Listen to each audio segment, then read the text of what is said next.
اچھا آپ نے ایک اعتراض اٹھایا، میں چاہوں گا مرتضی وہاب صاحب سے وہ میں اس پہ جواب لے لوں. آپ نے کہا جی کہ یہ جو رحیم یار خان سے ابھی بائی الیکشن میں پاکستان پیپلز پارٹی نے ایک قومی اسمبلی کی سیٹ جیتی، تو اس کے بعد پھر ایک خواتین کی جو ریزرو سیٹ ہے وہ پیپلز پارٹی کو کیوں ملی؟ وہ سمینہ گھرکی صاحبہ جو ہیں وہ MNA بن گئی ہیں ریزرو سیٹ پہ. تو مرتضی وہاب صاحب یہ موضوع تو ہمارا کچھ اور تھا، لیکن یہ بات سے بات نکالی ہے سینیٹر ہمایوں مومند صاحب نے، تو اس کا کوئی جواب دیں گے آپ؟ بسم اللہ الرحمن الرحیم. حامد میر صاحب، میں نے اس چیز کا مطالعہ نہیں کیا تو میرے لیے اس کے اوپر کامنٹ کرنا تھوڑا سا مشکل ہو جائے گا. غلط بیانی کرنے پر میں بلیو نہیں کرتا، تو میں اس کو دیکھ کے پھر جواب دے سکتا ہوں، اس لیے میرے لیے کامنٹ کرنا اس وقت تھوڑا سا پاسبل نہیں. یہ جسٹس شاہد وحید صاحب کی ججمنٹ ہے لاہور ہائی کورٹ کے لحاظ سے، انہوں نے بھی کہا ہوا ہے، آپ پلیز پڑھ لیں. میں میر صاحب اس کا صرف ایک جملہ میں بتا دیتا ہوں، وہ یہ ہے کہ قومی اسمبلی میں کسی بھی سیٹ کی جو کسی بھی پارٹی کی جو الیکشن میں جیتی ہوئی سیٹیں ہیں اس کے تناسب سے انہیں ریزرو سیٹس ملتی ہیں جنرل الیکشن، بشرطے کہ وہ الیکشن کمیشن میں جماعت رجسٹر ہو اور الیکشن لڑنے سے پہلے اس نے اپنی خواتین کی ریزرو سیٹس کی لسٹ الیکشن کمیشن میں جمع کرائی ہو. اب پاکستان پیپلز پارٹی کے 68 MNAs جو ہے جنرل الیکشن لڑ کے آئے ہیں.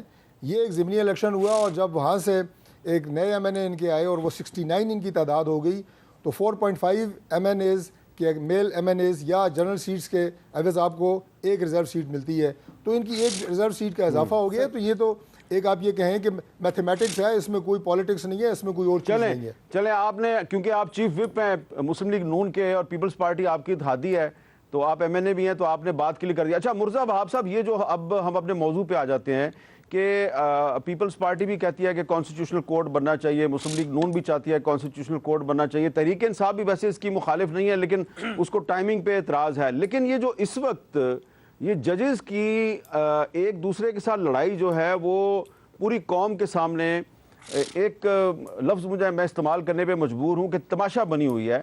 اور منصور علی شاہ صاحب کا ذکر ہوا، انہوں نے ایک خط لکھا، اس کے جواب میں قاضی فائزہ صاحب نے خط لکھ دیا ہے، انہوں نے منصور علی شاہ صاحب کو غلط قرار دے دیا ہے، اور دونوں کی طرف سے جو خط ہے ان کا وہ میڈیا کو بھی جاری کیا جاتا ہے. تو ایک طرف تو میڈیا جو ہے اس کے بارے میں یہ ایسے کمنٹس بھی دیتے ہیں کہ جس سے ایسا لگتا ہے کہ ان کو میڈیا پہ اعتماد نہیں ہے، لیکن ساتھ ہی ساتھ ان کو یہ بھی شوق ہے کہ ان کے لکھے جانے والے خطوط جو ہیں اس پہ میڈیا میں ڈسکشن بھی ہو. تو یہ جو تماشا ہے کہ جج آپس میں لڑ رہے ہیں، تو اس سے پھر عوام کو انصاف کون دے گا؟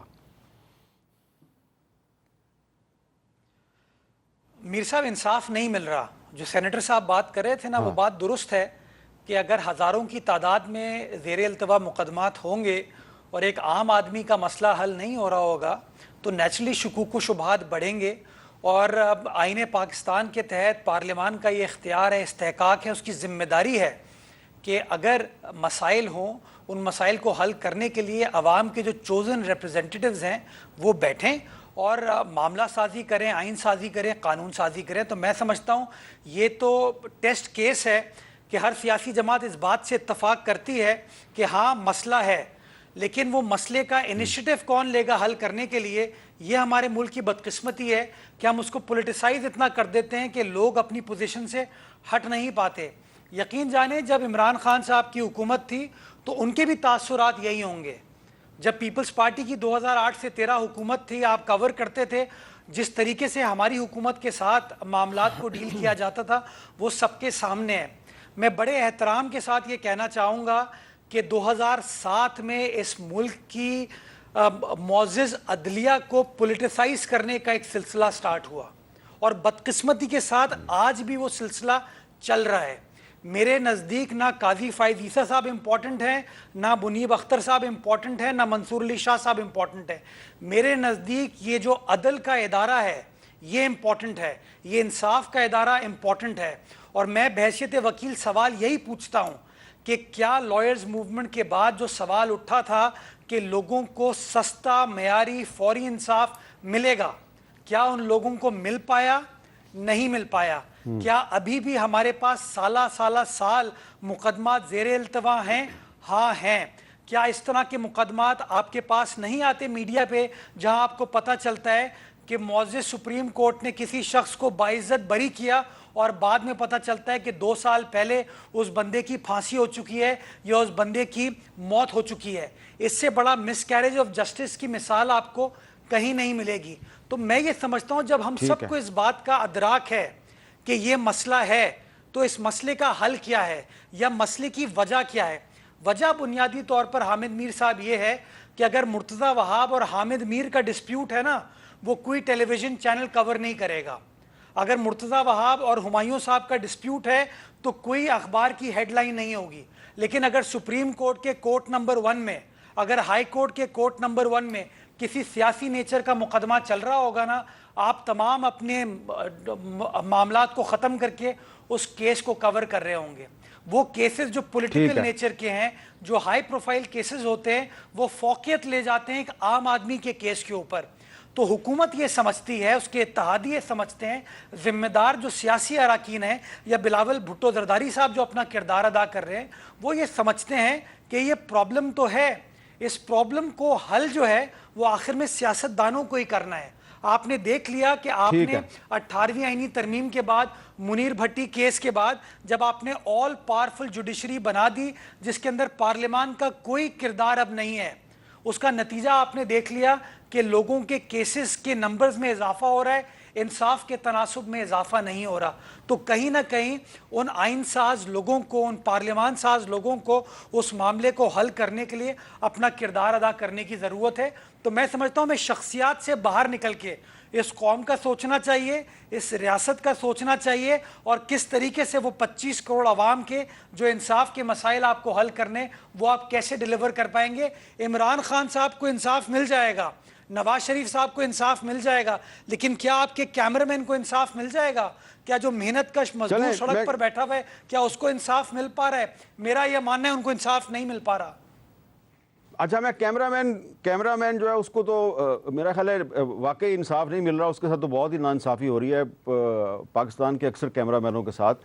لیکن میں ابھی جو ایک ناانصافی ہو رہی ہے شمالی وزیرستان میں اور وہاں پہ جو لوگ ہیں انہوں نے اتمان زئی جرگے نے آج ایک بہت سخت اعلان بھی کیا ہے اور وہ بہت ہمیں ڈس اپوائنٹڈ نظر آتے ہیں, بڑے مایوس نظر آتے ہیں کیونکہ وہاں پہ جو ہو رہا ہے پچھلے 3-4 دن سے وہ یہ کہتے ہیں جی ہماری طرف کسی کی کوئی توجہ نہیں ہے. اور جنوبی وزیرستان شمالی وزیرستان کے جو قبائلی عمائدین ہیں انہوں نے اسلام آباد میں آ کے دھرنا دیا, وہ سپریم کورٹ کے باہر گئے, ان کی کسی نے کوئی بات نہیں سنی اور اب تنگ آ کے وہ کہہ رہے ہیں جی کہ 30 ستمبر کے بعد ہم یہاں پہ کسی کو گھسنے نہیں دیں گے. تو طارق فضل چودھری صاحب ہم نے کل بھی یہ ایشو اٹھایا تھا, آج پھر میں آپ سے یہ سوال کرنا چاہتا ہوں جو قومی اسمبلی کا آئندہ اجلاس ہوگا کیا اس میں خیبر پختونخوا کے جو بہت سے قبائلی علاقے ہیں وہاں پہ جو اس وقت ہو رہا ہے اس پہ کوئی بحث ہوگی یا پھر 26ویں آئینی ترمیم پہ ہی بات ہوگی کہ اگر آپ پارلیمنٹ انصاف نہیں دے گی, سپریم کورٹ ان لوگوں کو انصاف نہیں دے گا تو یہ کدھر جائیں گے لوگ؟ میر صاحب کے پی ہو, بلوچستان ہو اور کے پی کے خاص طور پہ وہ متاثرہ اضلاع جیسے آپ نے وزیرستان کا ذکر کیا, ان کے جو مسائل تو وفاقی حکومت کے ساتھ وابستہ ہیں اس کے لیے تو ہم جواب دہ بھی ہیں اور ہم تمام تر کوشش بھی کر رہے ہیں کہ پنجاب کی یہ چاروں صوبے اور اکائیاں جو ہیں ہمارے لیے یہ یکساں اہمیت کی حامل ہیں اور یکساں درجہ بھی رکھتی ہیں اور ہمارے وسائل ان سب کے لیے وفاقی حکومت کے ان کی جو شرح آبادی ہے اس کے حوالے سے یکساں طور پہ ہمارے لیے امپورٹنٹ ہے اور ہم اس میں کوئی بھی انشاءاللہ جو ہے وہ کوتاہی نہیں کریں گے. لیکن جو معاملات صوبائی حکومت سے متعلقہ ہیں کے پی کے حوالے سے خاص طور پہ میں یہ عرض کروں گا, وہاں پہ سب سے بڑی بدقسمتی یہ ہے کہ وہاں پہ ایک ایسی شخصیت کو پاکستان تحریک انصاف نے بطور وزیر اعلیٰ انٹروڈیوس کروایا ہے کہ جو سوائے بیان بازی کے اور سوائے رنگ بازی کے ان کی کوئی اور طریقہ کار نہیں ہے گورننس کے حوالے سے.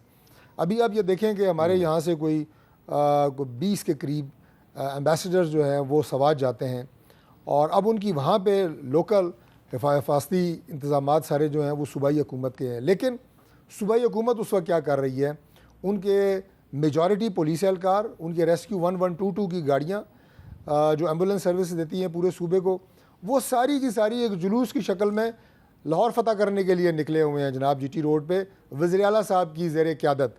یہ مناظر پورے پاکستان نے دیکھے ہیں, یہ میں کوئی آپ کے پروگرام میں انکشاف نہیں کر رہا.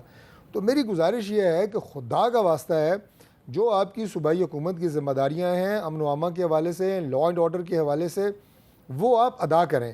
سیاست تبھی ممکن ہوگی کہ جب آپ کے صوبوں کے اندر امن ہوگا, سیاسی جماعتیں باہر نکلیں گی, کوئی پولیٹیکل پروگرام ہو سکیں گے, کوئی ڈائلاگ ہوگا وہ معاملات آگے بڑھیں گے.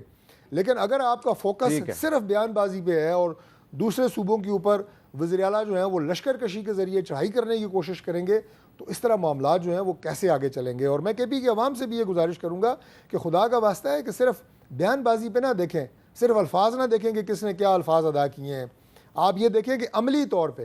میں چھوٹی سی آپ کو ایک مثال دے دیتا ہوں کہ میں پچھلے دنوں مجھے پاکستان کا بہت خوبصورت علاقہ ہے ہمارا نتھیا گلی, وہاں جانے کا مجھے اتفاق ہوا. اب جہاں باڑیاں ایک جگہ ہے مری سے آگے, 10 منٹ کی ڈرائیو ہے, وہاں تک جو ہے وہ ہمارا صوبہ پنجاب کی حدود ہے. آپ خود دیکھیں, کسی کو میں چیلنج کرتا ہوں کہ جہاں تک پنجاب کی حدود ہے اسلام آباد سے وہاں تک روڈ پہ آپ کو ایک کھڈا نہیں ملے گا.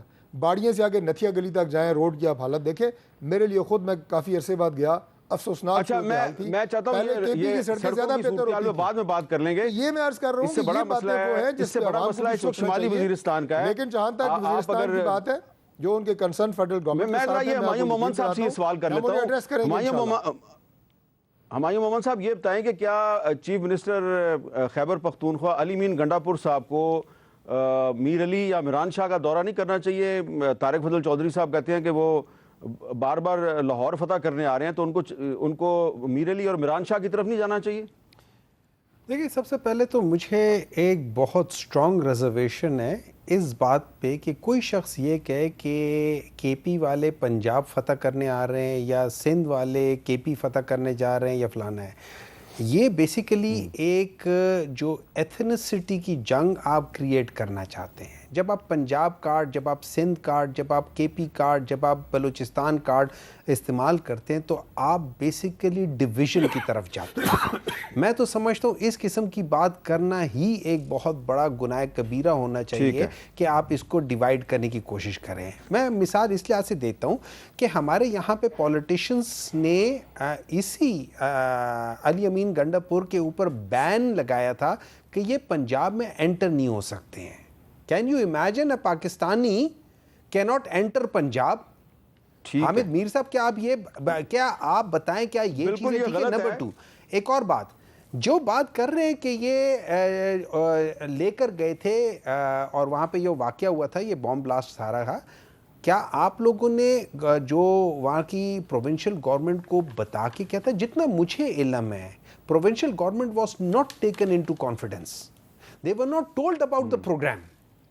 اور یہی وجہ تھی کہ جب آپ لوگ اپنے آپ کو باقیوں سے باراتر سمجھ کے پروٹوکولز کی بیسس پہ یا اپنے آپ کو تیسمان خان سمجھ کے یہ سمجھتے ہو تو یہ چیزیں ہوتی ہیں. Now coming to the problem جو آپ نے مجھ سے سوال کیا ہے, اس طرح ہے جتنا مجھے علم ہے علی امین گنڈا پور صاحب ان سے ملاقات کر رہے ہیں. علی امین گنڈا پور صاحب کیا ان کو وہاں جانا چاہیے؟ ہاں, ان کو وہاں بھی جانا چاہیے. کیا وہ ان کا جانا ضروری ہے؟ ہاں, وہ ویژول ضروری ہے, جانا چاہیے. لیکن کیا بغیر جائے بھی وہ کام ہو سکتا ہے؟ میری نظر میں وہ کام ہو سکتا ہے, ڈیپینڈ کرتا ہے پرابلم کی نوعیت کا. کیا اس پرابلم کا مسئلہ زیادہ فیڈرل کے ساتھ ہے تو کیا فیڈرل کے ساتھ ہونے کی وجہ سے وہ پرابلم حل نہیں ہو رہا؟ وہ اپنی جگہ پہ ہے.